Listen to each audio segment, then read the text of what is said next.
సంఘ సహవాసంలో దాగిన స్వర్గం. దేవుడు ప్రారంభం నుంచి కూడా బైబిల్లో మీరు ఇది చెయ్యండి అని రాశాడు అంటే ఖచ్చితంగా మనం అందరూ దానిని చేయాలి.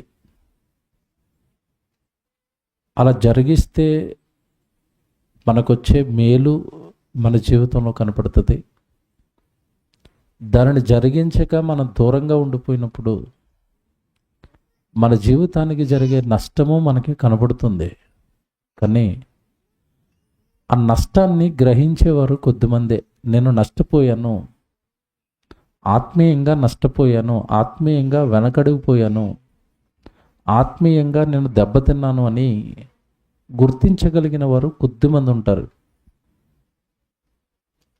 ఇప్పుడు సంఘ సహవాసం అనేది దేవుడు బైబిల్లో ఖచ్చితంగా ఆజ్ఞగా ఇచ్చాడు. ఇది ఎప్పుడో కొత్త నిబంధనలో సంఘం పెట్టిన తర్వాత మీరందరూ కూడుకోండి అని చెప్పింది కాదు. ఇది పాత నిబంధన కాలం నుండి కూడా అప్పుడు దేవుని పిల్లలుగా పిలువబడుతున్న ఇశ్రాయేలుతో సహితము ఈ మాట చెప్పుకుంటూ వచ్చాడు. మీరు సహవాసంగా కూడుకోవాలి, సహవాసం ఖచ్చితంగా ఉండాలి, నా పిల్లలైన వారందరూ ఒక చోట కూడుకోవాలి అన్నది ప్రారంభం నుంచి దేవుని ఉద్దేశం. ఆ సహవాసం విషయంలో ఎంత స్ట్రిక్ట్గా దేవుడు ఆ రోజున్న ఇశ్రాయేలుకి చెప్పాడో చూస్తే ఆశ్చర్యపోతాం. చాలా స్ట్రిక్ట్గా చెప్పాడండి. మీరు ఖచ్చితంగా సహవాసంగా ఒక చోట సంఘంగా మీరందరూ కూడుకోవాలి అన్నట్టు. ముందు పాత నిబంధనలో దేవుడు చెప్పిన కొన్ని సందర్భాలు మీకు చూపిస్తాను. నిర్గమకాండం 20వ అధ్యాయం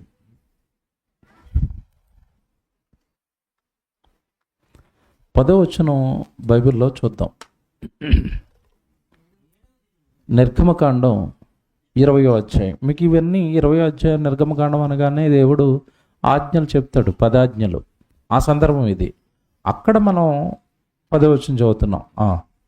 7వ దినమున మీరు మీ దేవుడైన యెహోవాకు విశ్రాంతి దినము, దానిలో నీవైనను, నీ కుమారుడైనను, నీ కుమార్తె అయినను, నీ దాసుడైనను, నీ దాసి అయినను, నీ పశువైనను, నీ ఎండ్లలో ఉన్న ఏ పరదేశి అయినను ఏ పని చేయకూడదు.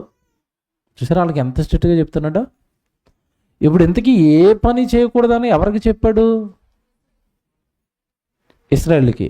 అందులోనట తల్లి, తండ్రి, భార్య, భర్త, కుటుంబం ఉంటుంది కదా, వాళ్ళు చేయకూడదట. వాళ్ళ గర్భాన్న పుట్టిన పిల్లలు చేయకూడదట. చివరికి పరదేశులు వాళ్ళ ఇంట్లో పని చేసే వాళ్ళు కూడా ఏ పని చేయకూడదు. పశువులు కూడా ఏ పని చేయకూడదట. పశువులను పొలానికి తీసుకెళ్ళటం, పశువులతో పని చేయించటం, ఇది కూడా చేయకూడదట. ఏ పని చేయకూడదంటే అర్థం ఏంటి? ఆ రోజు విశ్రాంతి పనికి. మరి ఏ పని చేయకుండా మానేసి మీరందరూ ఏం చేయాలి అంటే ఒక చోట సమాజంగా కూడుకోవాలి. తర్వాత చూడండి అక్కడ తర్వాత మాట, ఏ పని చేయకూడదు. 6 దినములలో యెహోవా భూమిని, ఆకాశమును, భూమియు, సముద్రమును, వాటిలోనున్న సమస్తమును సృజించి 7వ దినమున విశ్రమించెను. అందుచేత 7వ దినం యెహోవా విశ్రాంతి దినమును ఆశీర్వదించి దానిని పరిశుద్ధపరచెను. అంటే ఖచ్చితంగా మీరు ఆ 7వ దినాన్న కూడుకోవాలి. ఆ కూడుకోవడానికి మీరు ఎలాంటి పనులు చేయకూడదు. పని పెట్టుకోకండి. దేవుడి కూడికలు ఉన్నప్పుడు, దేవుని కూడుకునే విశ్రాంతి దినాన్న మీరు ఏ పని చేయకూడదు అన్నాడు. ఏమంటే పాత నిబంధనలో ఒకవేళ దేవుడిచ్చిన ఆజ్ఞను మీరితే ఆ రోజు వచ్చిన శిక్ష ఏంటి చెప్పండి? విశ్రాంతి దినాన్న ఒకడు మీరాడు, ఆ రోజు ఏం చేయమన్నాడు? ఒక్కసారి ఆదివారం కూడా అదే చేస్తే ఇప్పుడు కూడుకునే దినాల్లో కూడా ఒక్కలైనా చర్చి మానేస్తారండి? మానేరు. కాకపోతే ఈరోజు ఏం జరిగిందంటే మా ఇష్టం ఉంటే వస్తాం, కష్టమైతే మానేస్తాం. మాకు ఏదైనా పెళ్ళి వచ్చినా, నాకు ఏదైనా కొంచెం తుమ్ములు వచ్చినా, దగ్గు వచ్చినా మొట్టమొదట మానేసేది దేనికి చెప్పండి? చర్చికి. అంతేనండి. అసలు ఏ చిన్న ఇబ్బంది వస్తుందా, ఇరుకు వస్తుందా అని చూస్తారు. ఏం మానేయడానికి? చర్చి మానేయడానికి. చాలామందిని చూడండి, మీరు మొన్న వారం గుడికి రాలేదు ఎక్క అని అడగండి, ఏమి లేస్తాము కొంచెం తలపోటు అంటది. అంటే తలపోటు వస్తే కూడా గుడి మానేస్తారా? తలపోటు గుడి మానేస్తారా? జ్వరం వస్తే గుడి మానేస్తారా? నేను మాట్లాడుతాను, ఇది నిజమో కాదు చెప్పండి. 5వ తారీఖుని మీ అక్క కొడుకు పెళ్ళి, అదే రోజు జ్వరం వచ్చింది, పెళ్ళి మానేస్తారని వాళ్ళు చేయొద్దండి? పెళ్ళి మానరా? ఫంక్షన్కి మానరు. దేనికి మానేస్తారు? తలపోటు వస్తే. అంటే చర్చ్ అండి అంత చీప్గా కనబడుతుందా? చర్చ్ అంటే నీ దృష్టికి అంత తక్కువగా కనబడిందా? సంఘము అనగానే చాలామంది ఎలా ఆలోచించారంటే, సంఘం అనగానే ఎలా ఆలోచిస్తున్నారంటే, సంఘం ఎవరిది?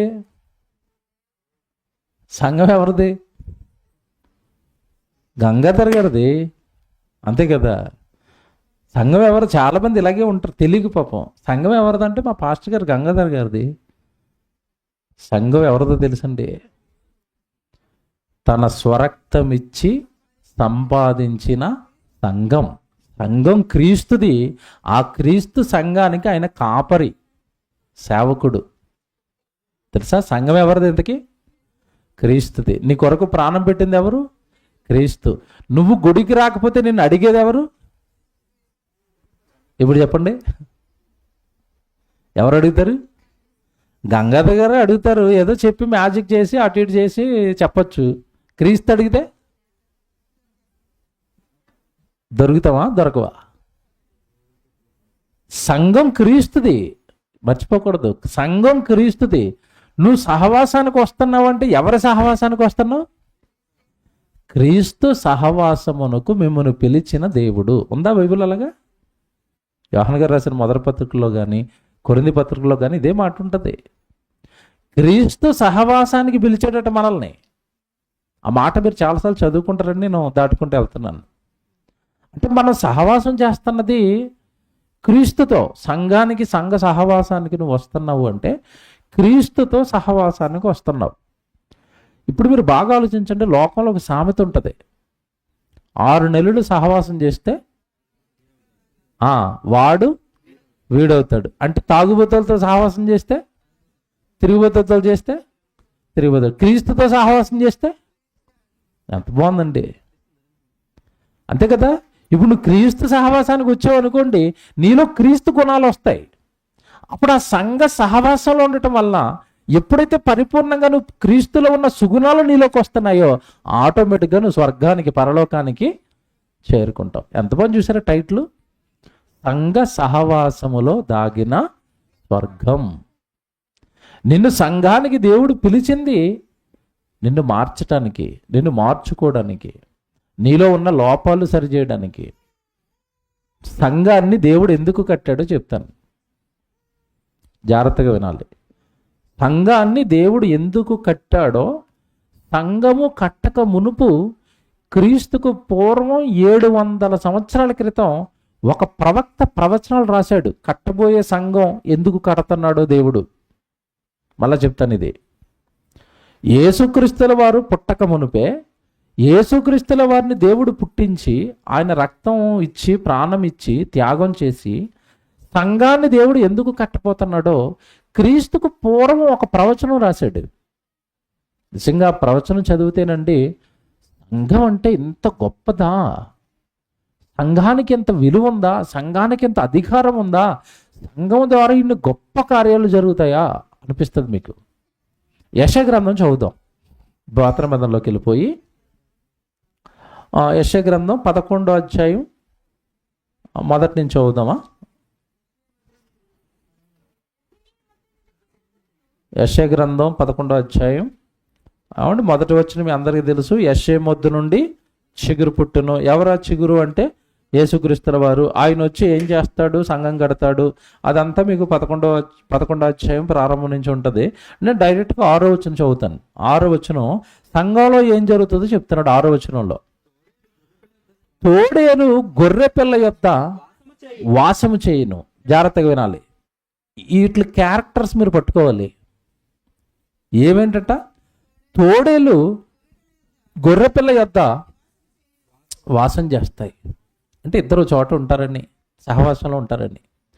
మీరు ఎక్కడైనా ప్రపంచంలో తోడేలు గొర్రెపిల్ల ఒక చోట మేత మేయటం చూసారా? గొర్రెపిల్లను చేయగానే తోడేలు ఏం చేస్తుంది? పట్టుకుని పీకు తినేసి చంపేస్తుంది. కానీ రాబోయే రోజుల్లో నా కుమారుడు కట్టిన సంఘంలోకి తోడేలు వస్తుంది, గొర్రెపిల్ల వస్తుంది. కానీ తోడేలాగా ఉండదు. గొర్రెపిల్లతో కలిసిపోద్దట, గొర్రెపిల్లను చంపదట. కిందకి చదువుతాను ఇంకా. చిరుతపిల్లి మేకపిల్ల యొద్ద పండుకొనుచు. ఇదేంటిది? చిరుతపులి మేకపిల్ల చోట పడుకుంటాయండి? ఏమన్నా ఎలా రాస్తున్నాడు చూడండి. చిరుతపులి మేకపిల్ల యొద్ద పండుకొనుచు, దూడయు కొదమ సింహమును పెంచబడిన కోడయు కూడు కొనగా. కూటాలకు ఏమేమి వచ్చినాయి ఇప్పుడు? దూడ, కొదమ సింహం, ఏమంటే కోడే, ఏమంటే చిరుతపుల్లి, మేకపిల్ల, తోడేలు, గొర్రెపిల్ల, ఇవన్నీ కూటాలు పెట్టుకున్నాయట. ఎక్కడ పెట్టుకుంటాయండి ఇవన్నీ? ఏమంటే ఎక్కడ కనబడిందా? ఇవన్నీ కూట పెట్టుకుంటే ఒక చిన్న పిల్లోడు అట్లా తోలుతున్నాడట. చూడండి ఆ కింద ఎంత విచిత్రంగా ఉందో. బాలుడు వాటిని తోలును. ఏడు బాలుడు తోలుతాడా? బాలుడు అంటే ఓ బాలుడు అన్నట్లే తోలుతాడట. వాడు అన్నట్లే రక్షిస్తాడట, కాపాడుతాడట. ఇంతకీ ఇలాంటి మంద ఎక్కడైనా మీరు చూసారా? గొర్రెల మంద ఉంటుంది, మేక మంద ఉంటుంది, ఆవుల మంద ఉంటుంది. దాన్ని బాలుడు తోలుతాడు, లేదంటే కాపరు ఉంటాడు. ఇక్కడ విచిత్రమైన జంతువులన్నో చోట ఉన్నాయి. ఒకదాని ఒకటి ఖర్చు చంపుకునే జంతువులన్నో చోట కూటం పెట్టుకున్నాయట. దానిని బాలుడు తోలుతున్నాడట. ఆ తర్వాత చూడండి ఇంకా ఆవులు, ఎలుగులు కూడి మేయను. ఇది చూడండి, ఇది ఆవులు ఎలుగులు కూడి మేస్తున్నాయట. వాటి పిల్లలు ఒక్క చోటనే పండుకొనును. ఎద్దు మేయునట్లు సింహము. మొత్తం మీద సింహం గడ్డి మేస్తుందట.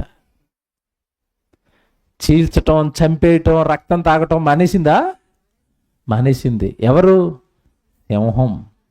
సింహం గడ్డి మేస్తుందండి. అంటే అర్థం ఏంటంటే సింహము తన స్వభావాన్ని మార్చుకుంది, తోడేలు స్వభావాన్ని మార్చుకుంది, చిరుతపులి స్వభావాన్ని మార్చుకుంది.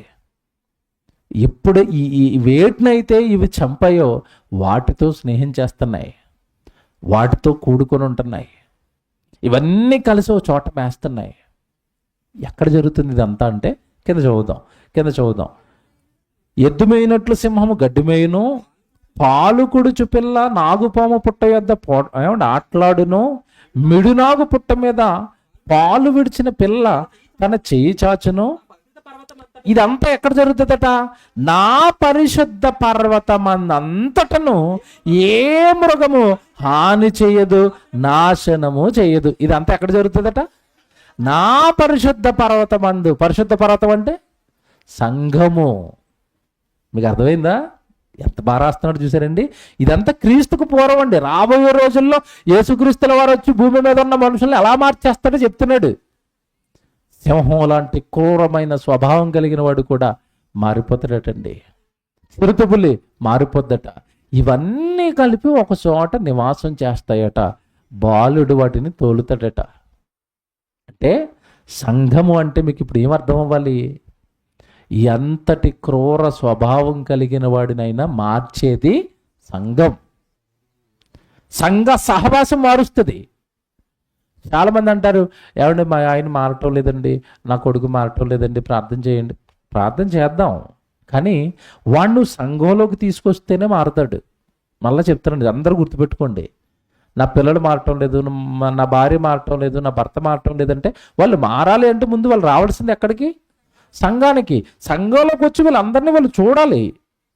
వీళ్ళు దేవుడి కోసం చేస్తున్న త్యాగాలు చూడాలి, వీళ్ళు దేవుడి కోసం పాడుతున్న పాటలు చూడాలి, వీళ్ళు పడుతున్న కష్టాలు చూడాలి. అప్పుడు వాడికి పుడుతుంది మార్పు, భక్తి పుడుతుంది. ఆహా, దేవుడి కోసం ఇంత ఎలా కష్టపడే వాళ్ళు ఉన్నారా, దేవుడి కోసం ఇన్ని త్యాగాలు చేసే వాళ్ళు ఉన్నారా, దేవుడి కోసం త్రాగుబోతులు కూడా మారిపోయి ఇక్కడ చక్కగా పాటలు పాడుతున్నారా, నేనెందుకు ఇంకా త్రాగుబోతుగా ఉన్నాను అని వాళ్ళలో మార్పు మొదలవుతుంది. ఎప్పుడు? ఎక్కడ జరుగుతాయి ఇవన్నీ? సంఘానికి వస్తే. నేను నిజంగా చెప్తున్నానండి, మీరు అందరూ గుర్తుపెట్టుకోండి. సంఘము మనకి దొరకటం అంటే, సంఘంలో మనం ఉండటం అంటే పరలోకానికి ట్రయల్ వర్షన్లో ఉన్నట్టే. తెలుసా మీకు? ఇది అర్థం చేసుకోవడానికి మీకు చాలా మెచ్యూరిటీ కావాలి. సంఘ సహవాసంలో ఉండటం అంటే పరలోకానికి నమూనాలో నువ్వు ఉన్నావు. ఇదే పరలోకం, ఇదే పరలోక రాజ్యం. దీనినే యేసుక్రీస్తులో రెండో రాకడలో తీసుకెళ్ళి ఎవరికి అప్పగిస్తాడు? తండ్రికి అప్పగిస్తాడు. అంటే ఇప్పుడు పరలోకం ఎక్కడుంది చెప్పండి? పరలోకం సంఘం, ఇదే పరలోకం. వీళ్ళే పరలోకానికి వస్తారు. అక్కడ ఎవరో కొత్త వాళ్ళు ఉంటారని అనుకోకండి. మీ పక్కన కూర్చొని మీ అక్కే వస్తుంది అక్కడికి. నువ్వు సంఘంలో తమ్ముడాన్ని పిలుస్తున్నావు కదా, ఆయనే వస్తాడు అక్కడికి. కాకపోతే ఎదురుగ్గా అక్కడ ఎవరు ఉంటారంటే ఇక్కడ పాస్టర్ గారు ఉన్నారు, అక్కడేమో దేవుడు ఉంటాడు. ఇంతే. ఇప్పుడు చెప్తాను నేను.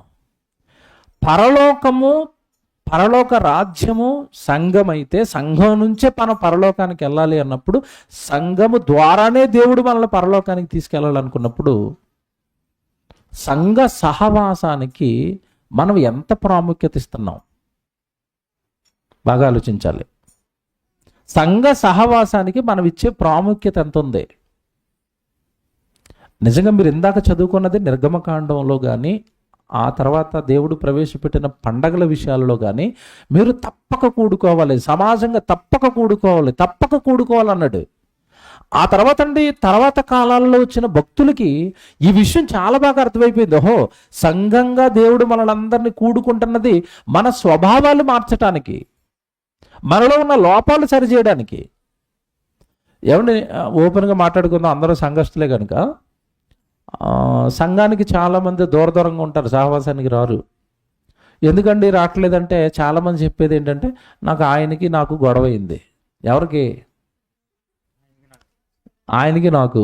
ఎవరైనా కొన్ని సందర్భాల్లో పాస్టర్ గారు ఏదో ఖండితంగా గద్దించే ప్రసంగం చెప్తాడు, ఇంకంతే, ఆయనకి నాకు పట్టలేదు అంటాడు. ఒకటి పక్కనట్టండి.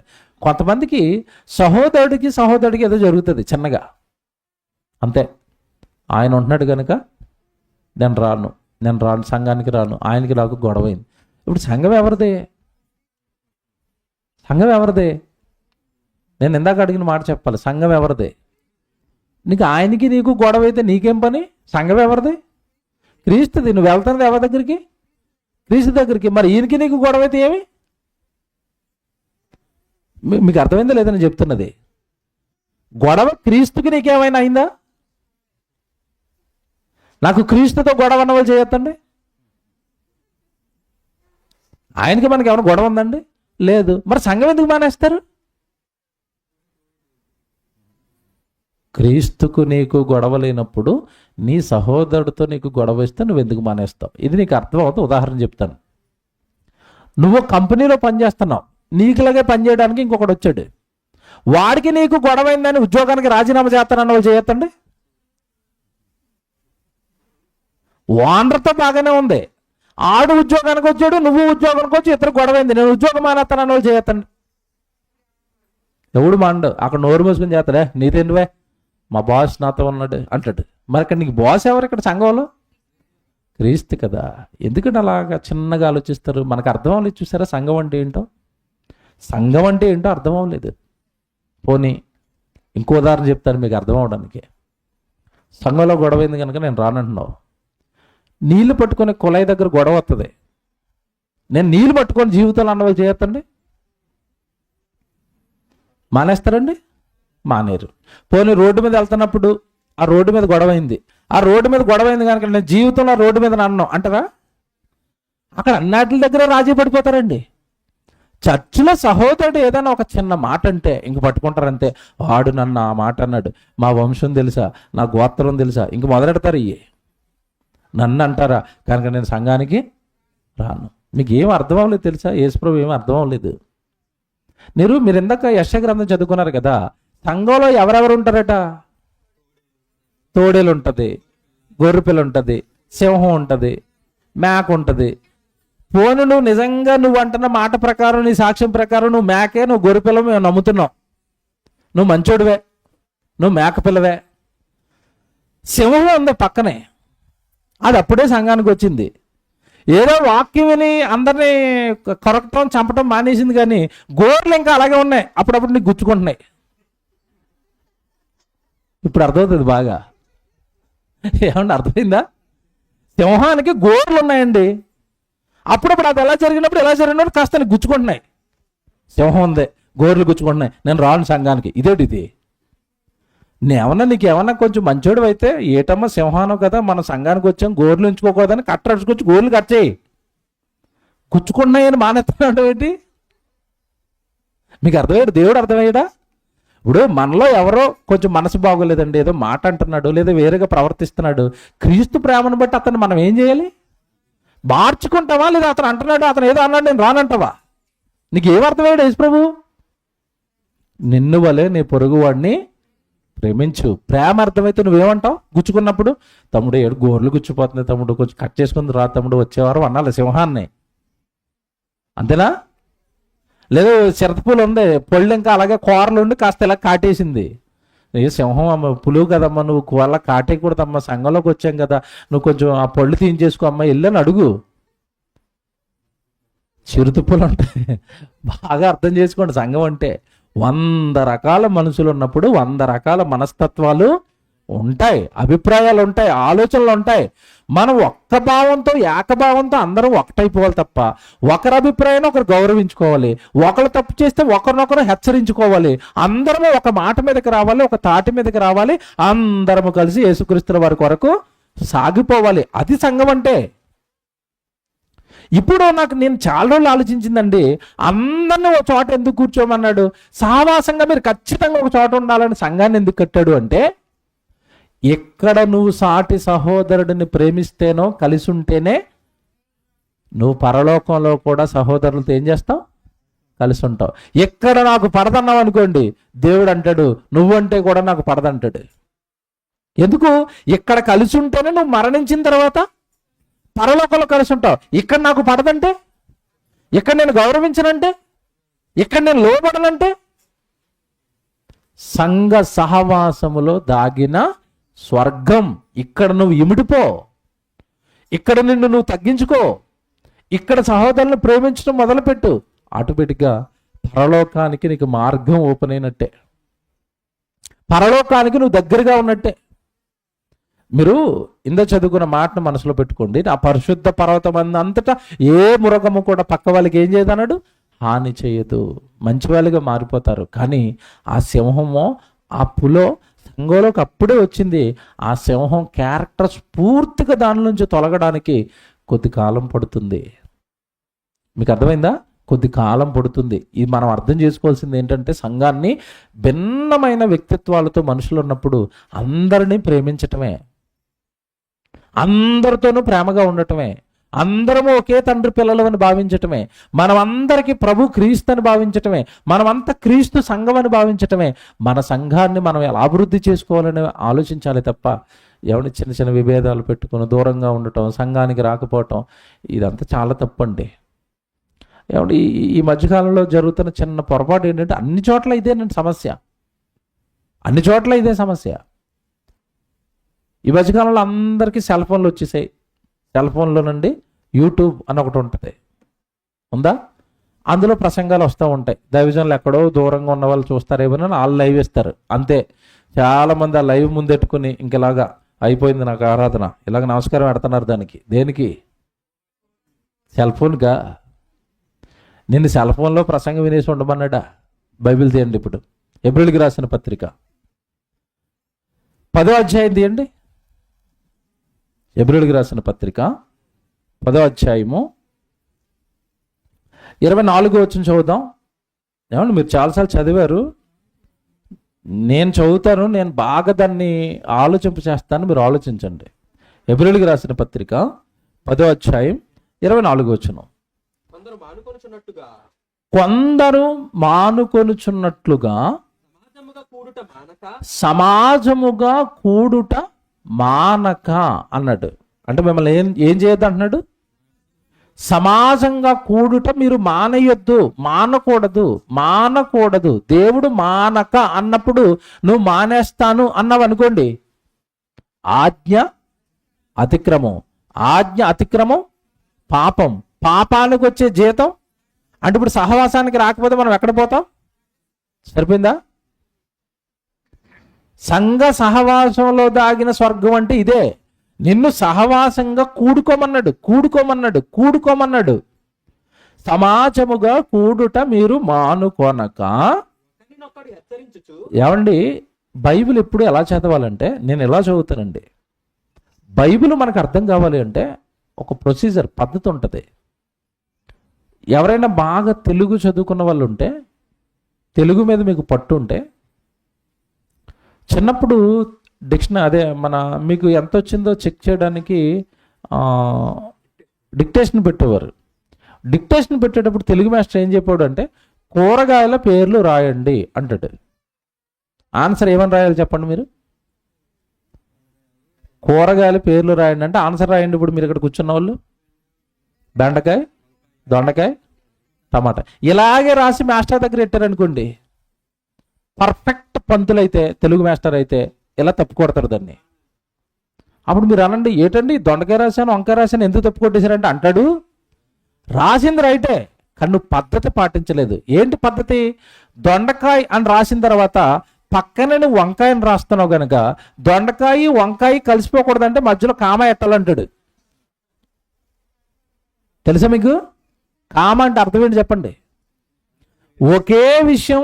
ఒకే విషయానికి సంబంధించిన అనేక విషయాలు అక్కడ మనం చెప్తున్నప్పుడు, ఒకే సందర్భానికి సంబంధించి అనేక విషయాలు మనం అక్కడ చెప్తున్నప్పుడు ఆ విషయము ఈ విషయము కలిసిపోకుండా మధ్యలో పెట్టేదే కామ. కామకు ఒక అర్థం ఉంటుంది.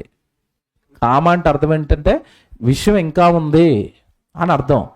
ఫుల్ స్టాప్ ఉంటుంది. ఫుల్ స్టాప్ అంటే అర్థం ఏంటంటే విషయం అయిపోయింది. ఆశ్చర్యార్థకం అని ఇలాగ బొట్లో కూడా ఉంటుంది చూడండి, ఇలాగ బొట్లో పెట్టి కింద చొక్కు ఉంటుంది, దాన్ని ఆశ్చర్యార్థకం అంటారు. అంటే నువ్వేదో విస్తుపోయే సంగతి అక్కడ ఉందని అర్థం.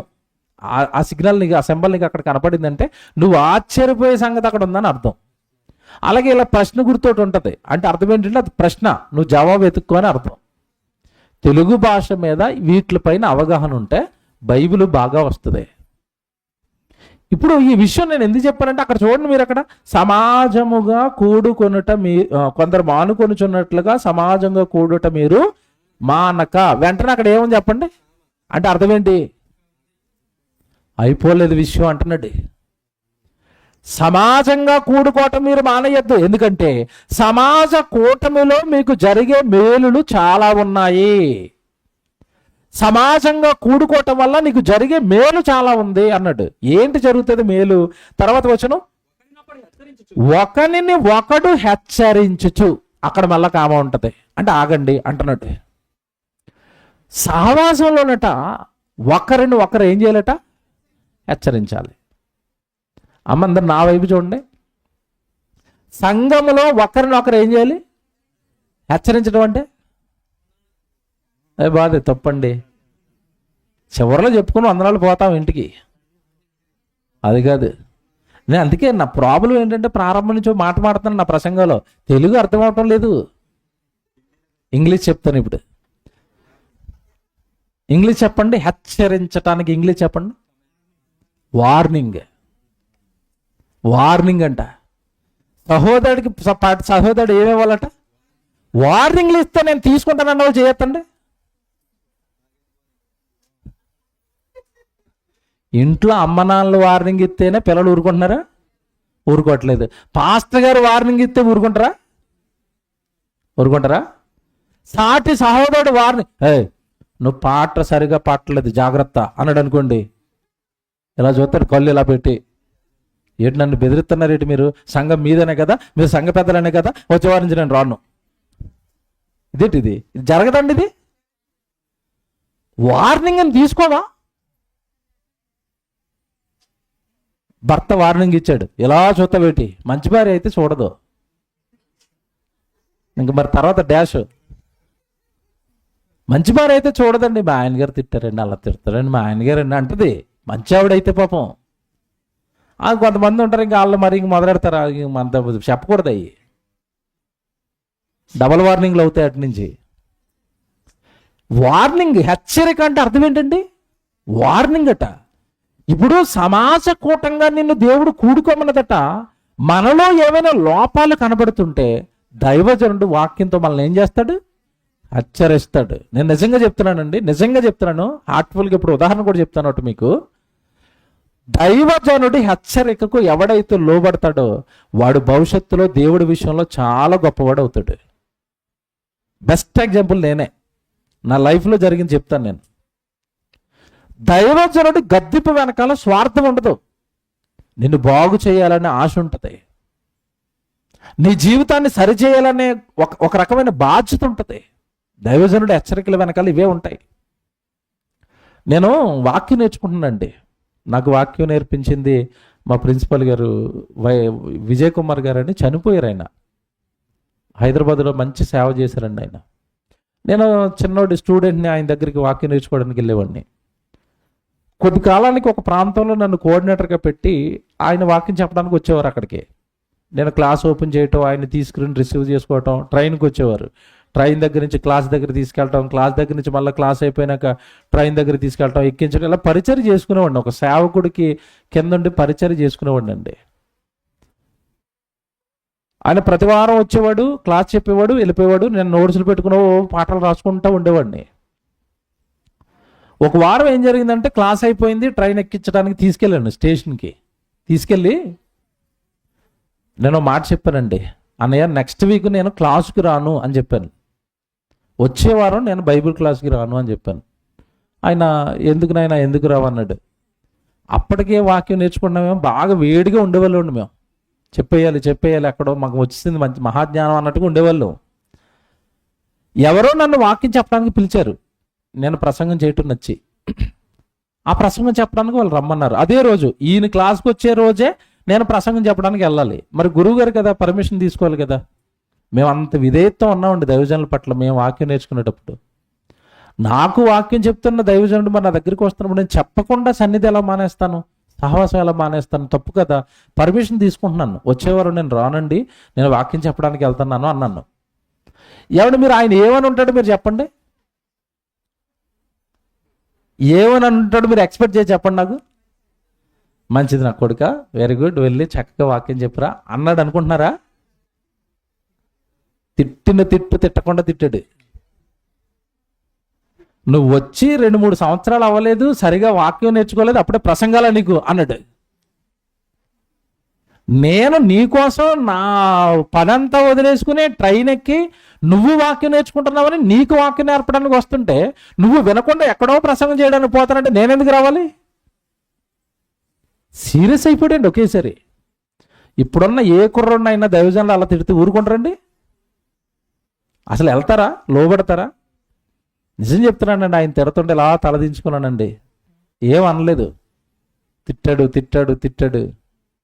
నువ్వేం చేస్తావు తెలియదు, వచ్చేవారు నేను క్లాస్కి వచ్చినప్పుడు నువ్వు అక్కడ ఉండాలన్నాడు అనేసి ట్రైన్ ఎక్కేశాడు. ఏం చేస్తారు చెప్పండి ఇప్పుడున్న కుర్రగాళ్ళు అయితే? నేను ఇంతకాలం నుంచి సేవ చేస్తుంటే 2 సంవత్సరాల నుంచి కోఆర్డినేటర్గా నిన్ను ట్రైన్లోకి ఎక్కి దింపుతుంటే నిన్ను మాట్లాంటావా? నేను ఏమన్నా తప్పుడు పని చేయడానికి వెళ్తున్నానా? వాక్యం చెప్పడానికే కదా, నీకు అసలు నువ్వు తొక్కేస్తున్నావు, నన్ను లాగేస్తున్నావు అంటారు ఇప్పుడు వాళ్ళు అయితే. నేను అలాగే అనలేదండి. ఆయన ఎందుకు చెప్పాడో నాకు తెలియదు, అప్పుడు నేను చిన్నోడిని కదండి. పెద్ద ఆయన చెప్పాడు అంటే నా మేలు ఏదో ఉంటుంది అందులో. నిజం చెప్తున్నానండి, ఆయన్ని ట్రైన్ ఎక్కించాను, ఇంటికి వచ్చాను. నేను వాక్యం చెప్పడానికి వస్తానని వాళ్ళకి ఫోన్ చేశాను, అన్నీ నేను రావటం లేదు. నేను ఆగిపోయాను, అక్కడే ఉన్నాను క్లాస్ దగ్గర. నిజం చెప్తున్నానండి, సీరియస్గా వచ్చాడు ఆయన. వచ్చేవారు నేను అక్కడే ఉన్నాను, వాక్యం చెప్పాడు, తిరిగి వెళ్ళిపోతున్నాను. మళ్ళీ ట్రైన్ ఎక్కించిన సేమ్ ప్రొసీజర్. ట్రైన్ ఎక్కించినాక వెళ్ళాను. అప్పుడు భుజం మీద చేసి, తమ్ముడు ఏమనుకోకు తమ్ముడు, కొంచెం ఎక్కువ తిట్టాను నిన్ను అన్నాడు. అయ్యో పర్లేదని అంటే, లేదు నాన్న నువ్వేమైనా అనుకో, నేను ఇక్కడ క్లాస్కి వస్తున్నాను కదా, వాళ్ళు ఎవ్వరి గురించి క్లాస్కి రావట్లేదు, నీ గురించే వస్తున్నాను అన్నాడు. నువ్వు ఒక్కడవే బైబిల్ పట్టుకుని నోట్స్ రాసుకుంటున్నావు, నేను నీ కోసం క్లాస్కి వస్తున్నాను, నువ్వే రానంటే నాకు కోపం వచ్చింది నాన్న, నేను ఎవరికి నేర్పను నీకు కాకపోతే అన్నట్టు. ఆ హృదయానికి నేనండి కరిగిపోయానండి.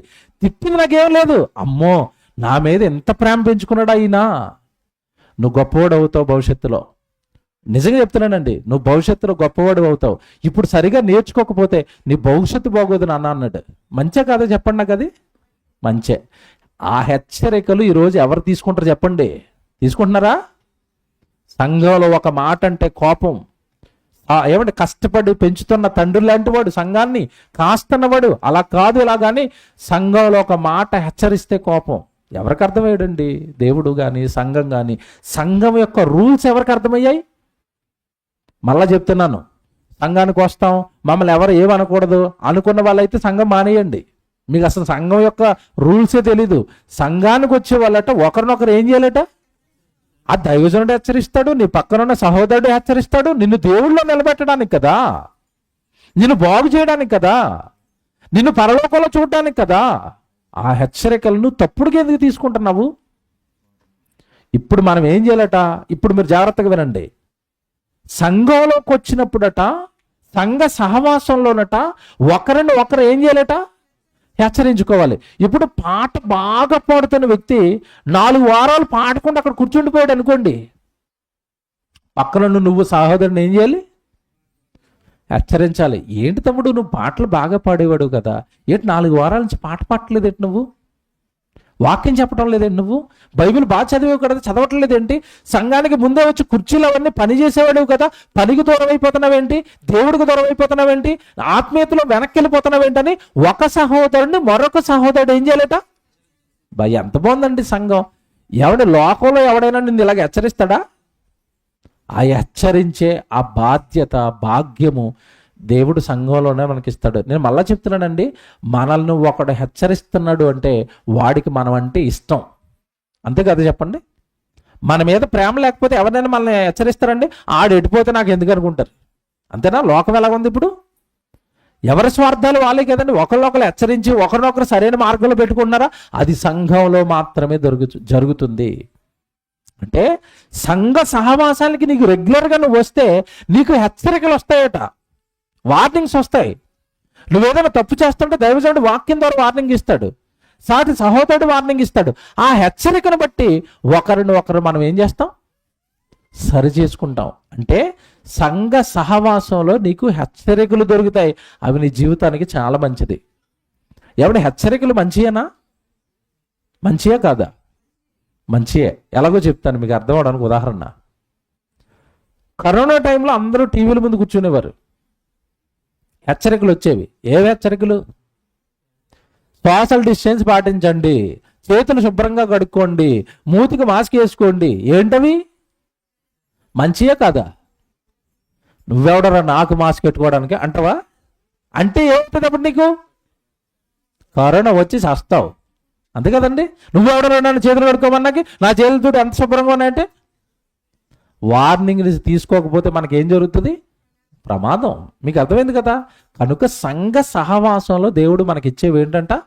హెచ్చరికలు. నేను హెచ్చరికలకు దూరం అయిపోతున్నాను, వాక్యానికి దూరం అయిపోతున్నాను. 1, సమాజంగా కూడుకొనుట మీరు మానుకొనక అన్న తర్వాత ఒకరిని ఒకడు మీరేం చేయాలి? హెచ్చరించాలి. 2 చూడండి అక్కడ ఏమనుందో, ఆ దినము సమీపించట మీరు చూచిన కొలది మరి ఎక్కువగా అలాగూ చేయొచ్చు. ఏటది మరి ఎక్కువగా అలా చేయటం అంటే? ఎక్కువగా కూడుకోవాలి, ఎక్కువగా హెచ్చరికలు చేయాలి. ఇక నెక్స్ట్, ప్రేమ చూపుటకును సత్కార్యములు చేయుటకును ఒకరిని ఒకడు పురికొల్పవలని ఆలోచింతుము. ఇక్కడ ఒక మాట దగ్గర ఆగుతాను నేను కొద్దిసేపు. ఏ మాట దగ్గర? ప్రేమ చూపుటకును అని ఉందో చూడండి. ఉందా? అందరి బైబిల్లో ఉందా? ఉంది. అంటే సంఘ సహవాసానికి నువ్వు దేనికి రావాలట? ఎవరి మీద ప్రేమ చూపించడానికి? ఎవరి మీద ప్రేమ చూపించడానికి రావాలి? సహోదరుల మీద ప్రేమ చూపించాలి. ఎందుకు చూపించాలి? ఎందుకు చూపించాలి? ఇది మీకు అర్థమవుతుంది. సంఘం అనగానే దేవుని ఇల్లు అండి. ఇల్లేనా? ఇల్లు. సంఘము దేవుని ఇల్లు అయినప్పుడు సంఘంలో ఉంటున్న వాళ్ళు ఒకరికొకరు ఏమవుతారు? ఇంకా మన లోకల్ లాంగ్వేజ్ చెప్పండి, అన్నదమ్ములు, అక్క చెల్లెళ్ళు, అంతేనా? సంఘంలో ఎవరున్నారు? అక్క చెల్లెళ్ళు, అన్నతమ్ముళ్ళు. ఇప్పుడు నువ్వు లోకంలో మీ రక్తబంధం ప్రకారం మీ అక్క ఉంటుంది కదా, 4 రోజుల తర్వాత మీ అక్కను చూడడానికి వెళ్తున్నావు, మొహం ఎలా ఉంటుంది? వెళ్ళేటప్పుడు ఎలాగెళ్తావు? సంతోషమైన మొహం పట్టుకుని మా అక్కకి లడ్డూలు ఇష్టమని కేజీ లడ్డూలు కొనుక్కుని, మా అక్కకి ఈ రంగు చీర అంటే ఇష్టమని ఒక చీర కొనుక్కుని, అంతేనా? అక్క దగ్గరికి వెళ్ళేటప్పుడు ఎలా వెళ్తారండి? ప్రేమతో వెళ్తారా, విసుక్కుంటూ వెళ్తారా? మనకి ఇష్టమైన వాళ్ళ దగ్గరికి వెళ్ళేటప్పుడు ప్రేమతో వెళ్తారా, విసుక్కుంటూ వెళ్తారా? ప్రేమతో వెళ్తారు. సంఘంలో ఎవరున్నారు మరి? అక్కుంది, సంఘంలో చెల్లుంది, సంఘంలో తమ్ముడు ఉన్నాడు, సంఘంలో అన్నయ్య ఉన్నాడు. మరి సంఘానికి వచ్చేటప్పుడు నువ్వు ఎలా రావాలి? సంతోషంగా, ఆనందంగా అక్కను చూడడానికి వెళ్తున్నాను, తమ్ముడిని చూడడానికి వెళ్తున్నాను, అన్నయ్యని చూడడానికి వెళ్తున్నాను అని రావాలి. కానీ సంఘానికి ఎలాగొస్తాం చెప్పండి? మనం ఎలాగొస్తాం? ఏటో మనకు సంబంధం లేదు, వీళ్ళు ఎవరో వచ్చి దెయ్యాలు కూర్చున్నాయి, నా ఆరాధన నాది, నా కుర్చీ నాది, నా సందా నాది, నా పాట నాది. పక్కన ఎవరున్నారో కూడా చూడరండి కొంతమంది. పక్క కుర్చీలో ఎవరున్నారో కూడా తెలీదు. పలకరింపులు ఉండవు, ప్రేమ ఉండదు, వందనాలు ఉండవు.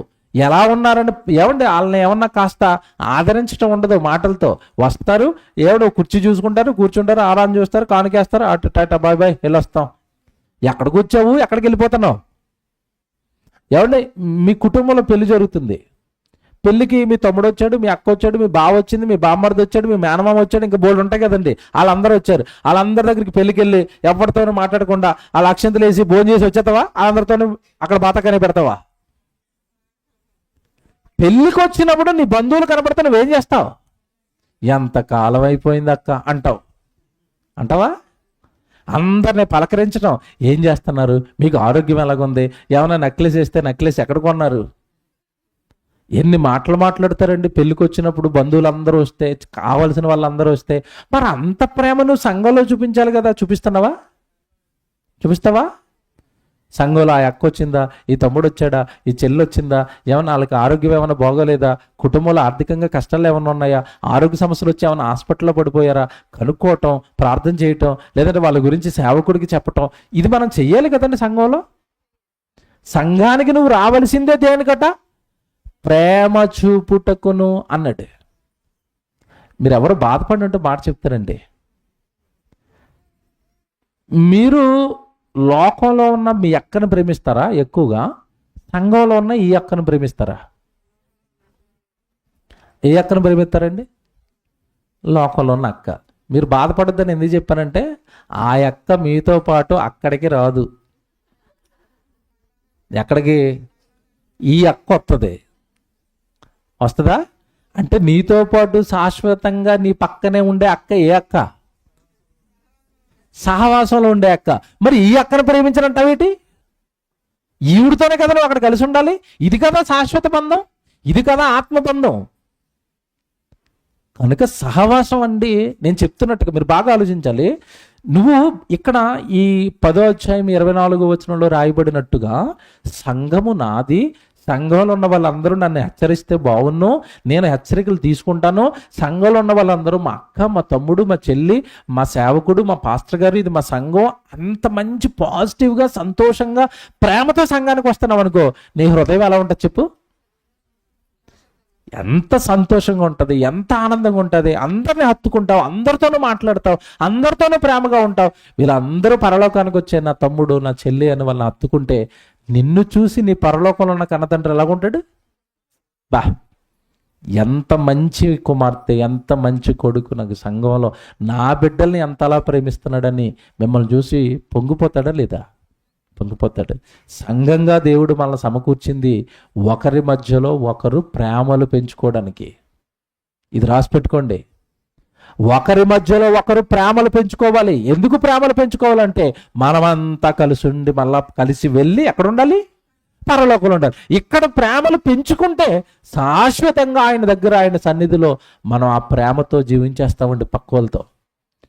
నువ్వు అలా సంఘంలో ప్రేమను పెంచుకోకుండా వాళ్ళకి నాకు పడదండి అన్నావు అనుకో, ఇంకా పరలోకంలో ఎలా ఉంటావు చెప్పు? ఇక్కడ పడినప్పుడు అక్కడ పడుతుందా? పడదండి.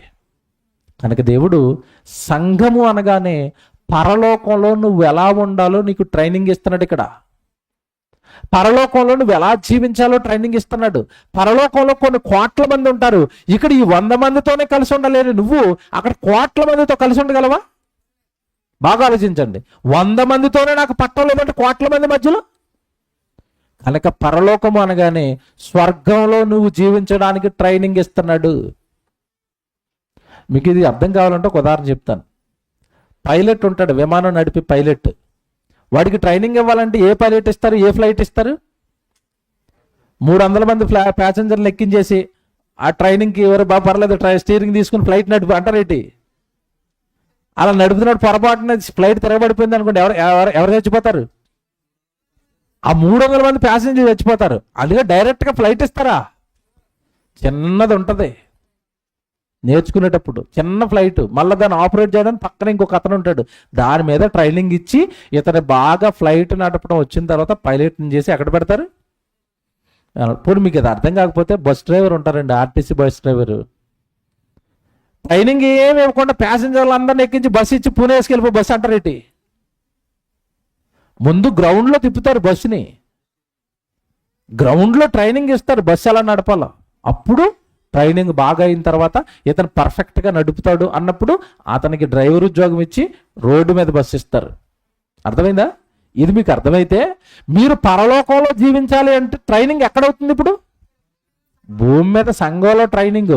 ఇక్కడ నువ్వు అందరితోనూ బాగుంటే అక్కడ ఉన్న వాళ్ళందరితో కూడా బాగుంటావు. అందుకే సంఘానికి వచ్చేటప్పుడట ఒకరినొకరు ఏం చేయాలట? ప్రేమ చూపుటకును. నేను నిజంగా అక్కడ ఆగిపోయండి, గంట ప్రసంగం చేశాను. ఈ ప్రేమ చూపుటకు అన్న పదం దగ్గర ఆగిపోయాను నేను. సంఘానికి ప్రేమ చూపించడానికి రావాలా? సంఘంలో ఉన్న వాళ్ళందరినీ ప్రేమించడానికి రావాలా? ఎవరికైనా బాగోకపోతే వాళ్ళ కోసం ప్రార్థన చేయడానికి రావాలా? వాళ్ళని ఆదరించడానికి రావాలా? వాళ్ళకి ఏదైనా కష్టం వస్తే ఆర్థికంగా మన సహాయాన్ని ఇవ్వడానికి రావాలా? చూసారా, ప్రేమ చూపించాలట. ఇలా ప్రేమ చూపించే వ్యక్తిగా నువ్వు సంఘంలో మారిపోతే నువ్వు డైరెక్ట్గా అక్కడికి వెళ్ళిపోవడానికి అర్హత సాధించేస్తావు. ఎక్కడికి? పరలోకానికి. పరలోకానికి అర్హత సాధిస్తావు. ఇప్పుడు బైబిల్ కొలసీలకు రాసిన పత్రిక తీయండి. కొలసీలకు రాసిన పత్రిక 3వ అధ్యాయము 12 నుంచి మనం చదువుదాం. కొలసీలకు రాసిన పత్రిక 3వ అధ్యాయము 12వ వచనం. కాగా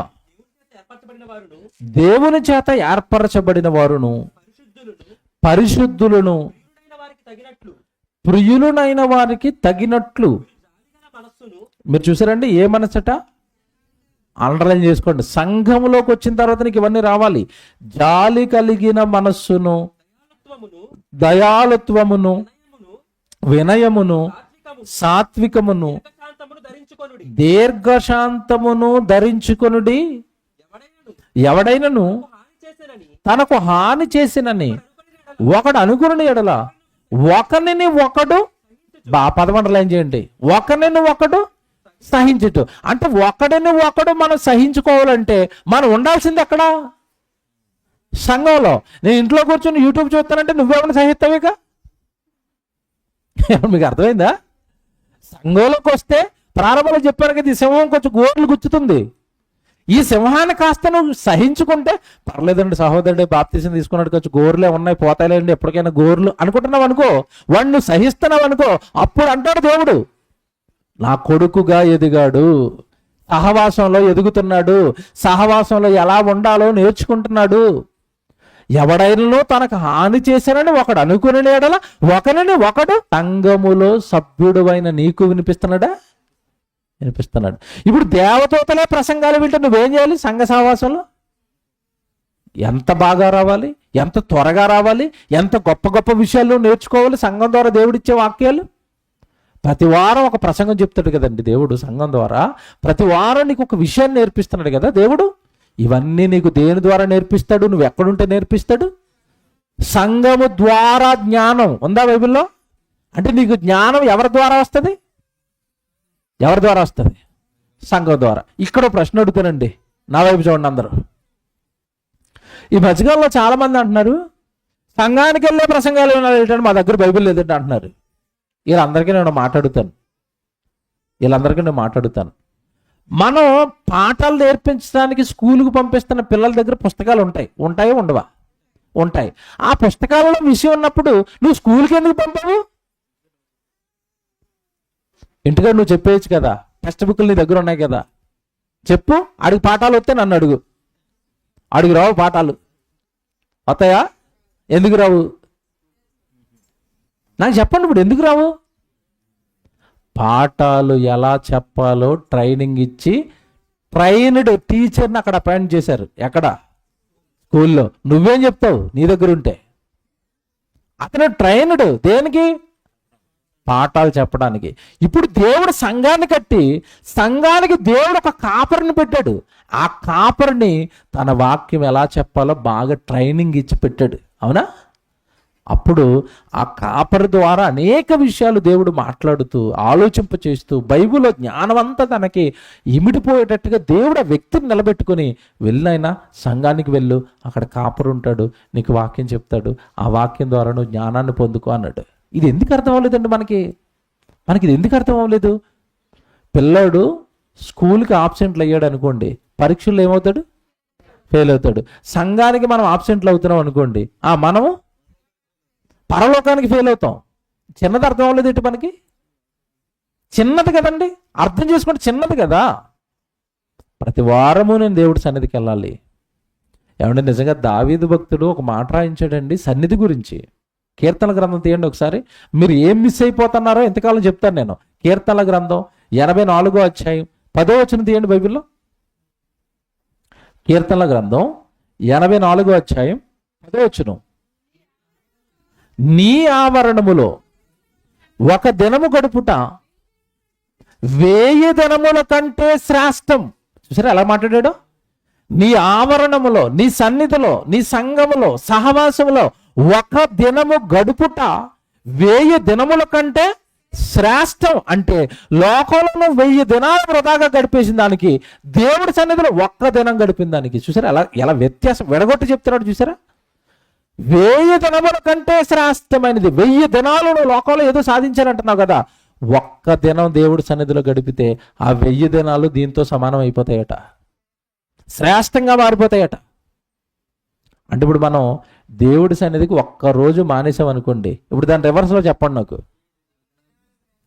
1000 దినముల శ్రేష్టత మనం కోల్పోతాం, నష్టపోయాం. ఆ రోజు దేవుడు మనకి ఇవ్వాల్సిన ఆత్మ సంబంధమైన ఆశీర్వాదాలు కోల్పోయాం. ఆ రోజు దేవుడు మనకు అందించిన ఆత్మ సంబంధమైన వాక్యాలు, హెచ్చరికలు మనం కోల్పోయాం.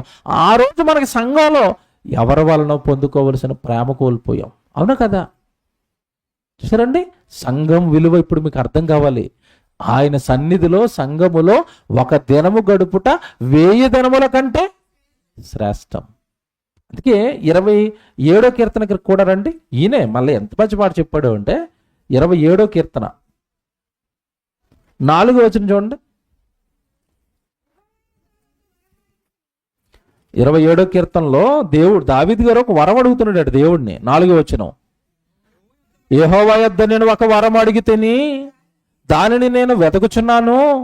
యెహోవా ప్రసన్నతను చూచుటకును ఆయన ఆలయములలో ధ్యానించుటకును నా జీవితకాలం అంతయు నేను యెహోవా మందిరములో నివసింపగోరుచున్నాను. ఏం వరం అడిగాడట? నా జీవితకాలం అంతా యెహోవా యొక్క ప్రసన్నత చూడడానికి, ఆయన వాక్యాలు వినడానికి ఆయన మందిరములో నా జీవితకాలం అంతా నేను ఉండిపోవాలన్న వరం అడిగాను అన్నట్టు. ఈయనకి ఎంత నాలెడ్జ్ ఉంటే, ఎంత దేవుడు జ్ఞానం అర్థమైపోతే ఈ వరం అడుగుతాడండి. అంటే దేవుడిని అడుగుతున్న వరం ఏంటి ఎంతకి? నా జీవితకాలం అంతా నేను నీ సన్నిధిలో ఉండాలని వరం అడిగాడు. ఇప్పుడు దేవుడు మీ దగ్గరికి వచ్చాడు ఈరోజు రాత్రి ఈ ప్రసంగం విన్న తర్వాత. మీరు మంచం మీద పడుకున్న తర్వాత మీ దగ్గరికి వచ్చి, నాయన నీకు ఏం వరం కావాలని అడిగాడు. మనం ఏం అడుగుతాం చెప్పండి? మనం ఏమడుగుతాం? మీరు బాధపడకండి, మీరు చేస్తాను పని అది మీకు అర్థమవుతుంది కాబట్టి చెప్తున్నాను. ఈ మధ్యకాలంలో తండ్రి చేపల చెరువు వేశాను, మీరు ఏం చేస్తారో తెలియదు. ఒక్కొక్క పిల్ల 4 పిల్లలు నెట్టాలి, ఒక్కొక్క చేప 6 కేజీలు అయిపోవాలి. నేను దెబ్బకి ధనవంతున్న ఈ డబ్బు అంతా పట్టుకుని నేను మళ్ళీ మా ఊరికి వెళ్ళిపోవాలి. ఇదైనా అడిగే వరం? ఇయ్య కదండి మనిషి అడుగుతాడు. నా వ్యాపారం అయిపోవాలి, నా ఉద్యోగం అయిపోవాలి, నాకు ఏదో అయిపోవాలి. వరాలు అడుగుతుంటే ఈ వరాలు అడుగుతాం. కానీ దావీదు అడుగుతున్న వరం ఏంటి? నేను ఒక వరం అడిగేశాను దేవుణ్ణి. ఏంటంటే నా జీవితకాలం అంతా నేను ఆయన సన్నిధిలోనే ఉండాలి. ఎలాంటి వరాలు అడుగుతారండి ఎవరైనా? ఎందుకు అడిగాడు చెప్పండి దావీదు? ఎందుకు అడిగాడు? ఇంకా ఇంకా ఆలోచించండి, ఎందుకు అడిగాడు? మీరు బయట ఉండిపోరండి, దేవుడి సన్నిధికి రాలేదు, ఏదో ప్రయాణంలో ఉన్నారు, ఏమని ప్రార్థన చేస్తారు మీరు? తండ్రి ఈ ట్రైన్ వెళ్తుందో లేదో నాకు తెలియదు తండ్రి, మీకే తెలుసు తండ్రి, పట్టాల మీద ఉంటే నేను ఊరికి వెళ్తాను తండ్రి, పట్టాల కిందకి వెళితే నరకానికి పోతాను తండ్రి, మీరు ఏం చేస్తారో నాకు తెలియదు తండ్రి, దీన్ని పట్టాల మీదే ఉంచండి తండ్రి. ప్రయాణంలో ప్రార్థన చేసావు కదా, ఇప్పుడు అదే దేవుడి సన్నిధిలో ఉన్నాడు. నేను చచ్చిపోతానేమో తండ్రి, ఈ దేవుడి సన్నిధిలో నన్ను కాపాడు తండ్రి. అవసరమా? దేవుడి సన్నిధి అనేసరికి అక్కడ ఎవరు ఉంటారు? దేవుడు ఉంటాడు. ఎంత బాగా ఆలోచించాడు చూడండి దావీదు. నీ సన్నిధిలో ఉంటే నువ్వే నాకు కాపుదల, నువ్వే నాకు తోడు, నువ్వే నాకు రక్షణ, నేను సేఫ్గా ఉంటాను. అంతేనా? బయట ఉంటే, దేవుడి సన్నిధికి దూరంగా ఉంటే ఏ రోగం వస్తుందో తెలీదు, ఏ ప్రమాదం వస్తుందో తెలీదు, ఏ కీడులో పడిపోతామో తెలీదు. అదే దేవుళ్ళో ఉంటే జీవితకాలం అంతా సేఫ్గా ఉంటాను. ఎంత బాగుందండి ఇది, మీకు అర్థమైందా? దావీదు లాంటి మనసు మీకు వస్తే, దావీదు లాంటి భక్తి జ్ఞానం మీకు వస్తే ఇలాంటి వారల్లా అడుగుతారు. ఇప్పుడు జీవితకాలం అంతా దేవుడి సన్నిధిలో చచ్చిపోయాం అనుకోండి, చచ్చిపోయిన తర్వాత ఎక్కడికి వెళ్తాం? పరదేశికి వెళ్ళిపోయాం. పరదేశంలో ఏముంటుంది? ఆకలి ఉంటుందా? దాహం ఉంటుందా? నెల వచ్చేసరికి ఈఎంఐలు ఉంటాయా? థైరాయిడ్ ఉంటుందా?